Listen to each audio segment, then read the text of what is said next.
We will go to the second function. This function is named as interpolate. In the text, it is eval poly. Okay, I have changed it to interpolate. Okay, same reasons. Okay, we are going to use define, interpolate. It is taking 3 arguments. First one is A. This is an array. From the context, we will see it is an array. This is an array of x0, x1, x2, etc. xn. This is the point at which the function is going to be evaluated. Okay, these are the 3 inputs.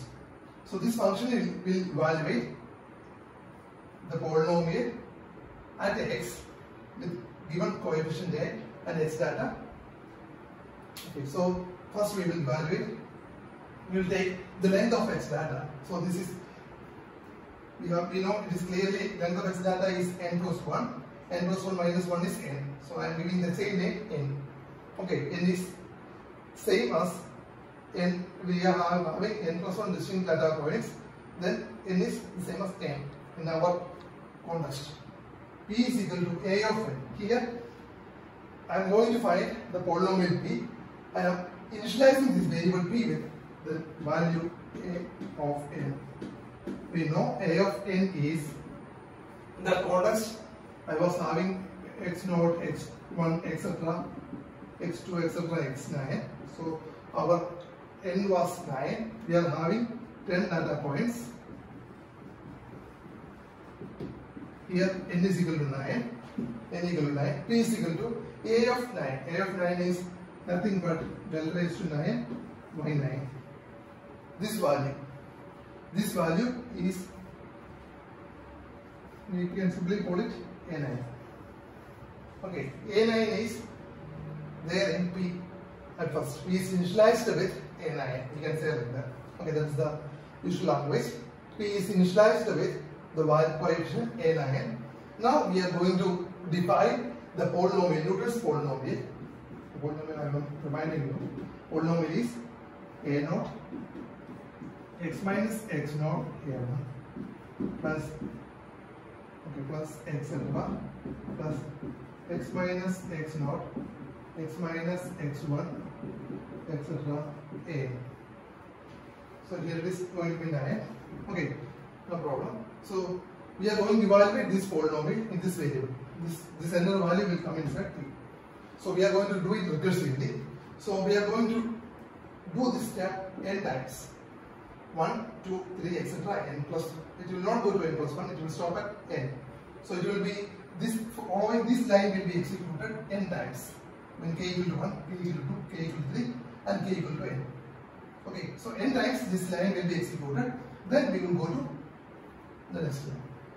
So this is a sub block. In this only one statement is there in sub block because it's one tab inside. Okay. We are reading block by the tab. This is one block. Everything is one block. This is a sub block of this. Okay. We will go like that. So Python, we don't have any line termination symbols like other languages. Java, C++ will have line termination symbols like semicolon or something like that. So in Python, we don't use some line termination symbol. We use indentation to mark the syntax. What is in a block, what is not in a block. Okay. So we are going to start with P is equal to A9. Now what will happen? You will see. When k equal to 1, what is going to happen? When k equal to 1, p is equal to, you will see, p equal to, okay, a of n minus k. A of n minus k is here 9 minus k, a of 8. Okay, a of 8 plus x minus. So we are given some value, something like 2 or 3, some value is there.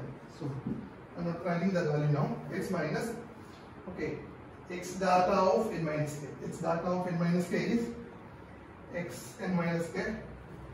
Okay, you can write it x n minus k. N minus k is k equal to 1. Okay, into p. Okay, into p is there. Okay, x minus x data of n minus k into p. So it is going to be a9. Okay, we are using the last value to as a9. So it will come here.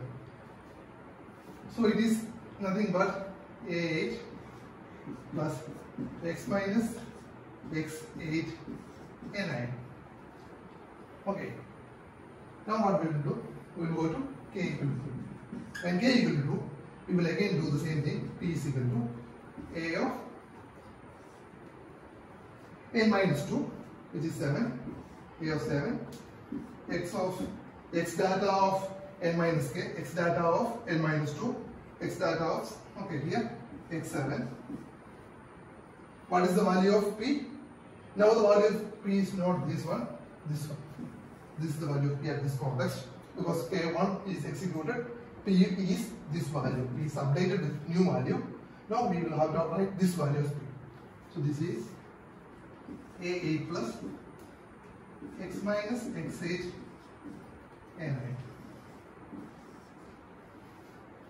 Okay, then it will be a7 plus x minus x7 a8 plus x minus x7 into x minus x8 into n9.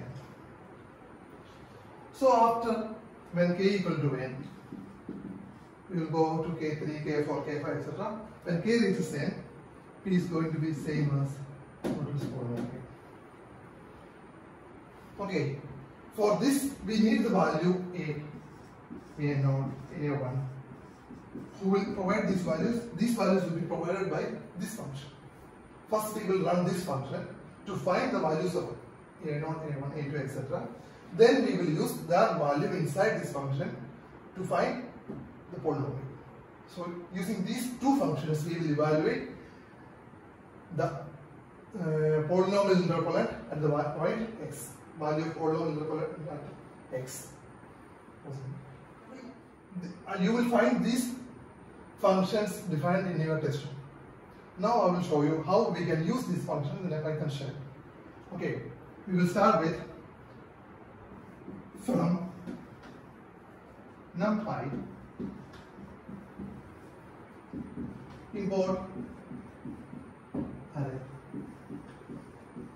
You have seen from SymPy import factor, symbol, etc. This is another library. From this library we will import the structure array. This is another object like symbol in SymPy. This is another object array. This is the array of numerical values. Okay. So this array can have methods like copy. To use this function, this method, we will need something like a standard structure. Here we are using array. Okay. Now we will define something like x data. X data we will use the structure array. Okay. Array from NumPy. So here we can give the value. Suppose value is 1, 2, 2, 4, 3, 6, etc. I have given 10, 20. This is x0, x1, okay, x1, y1. This is x9, y9. Okay, here I am going to give 1, 2, 3, etc. I can give etc. 5, 6, 7, 8, 9. I will pause this practice for a right. Then I will pause parenthesis. Okay. Again we have to give y data. Y data equal to, I will give second component array. It will change according to the data you are having. According to the given data points, you will change these two statements. Okay. So I will define 2, 4, 6, 8, 10, 12, 14, 16, 18. Okay. Now we have the data, x data and y data are ready. Now I can call this function. I will call this function. It will give the value into a. I can give any name. Okay, I will have to use the same name afterwards. Coefficients.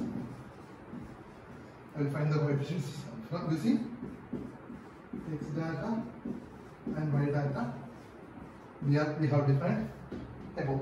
Using these two values, I will find the value of a using this function. Python will call this function. We will do all these operations and we will evaluate the value in a. You can print and see what is there in a. You will find the diagonals of the divided difference table in a. Now we will use the second function. So a is ready, x data is ready. Suppose I want to interpolate at something like 5.5. I want to find what is the value 5.5. Then I will run. I can write straight away print. I'm going to print something. So what I'm going to print? I'm going to print the output of interpolate. Interpolate. So to interpolate, I need three data. First data is A itself. Same here the name is same, so I can use the same name A. X data. Here I have given the same name, so I can use the same X data. So I want to evaluate it on 5.5. I will give 5.5. I will close this function. I will close print function. This 1, 2, 3, 4, 5. These 5 lines are enough to use these functions from a Python shell. So you can now onwards you can check all your exercises using these. Define these two functions, then run these 5 lines. You will get the polynomial interpolate that the required point. You can change this point. You can change this data. This data. Okay, this is the given data point. This is the point at which function is to be evaluated. This will evaluate using Newton's method. The polynomial interpolate at the point x. That's all. So we are winding up the module. Actually, Lagrange method and polynomial interpolation method using Newton's method are numerical problems in your exercise. You can try that and you can check that using this function. And soon after this video, I will be sharing the link at which you can get Python shell. Online you have the Python shell at python.org. python.org/shell is where you will find a Python shell where you can type all these things and see the value of the interpolate polynomial at different points. Okay, thank you.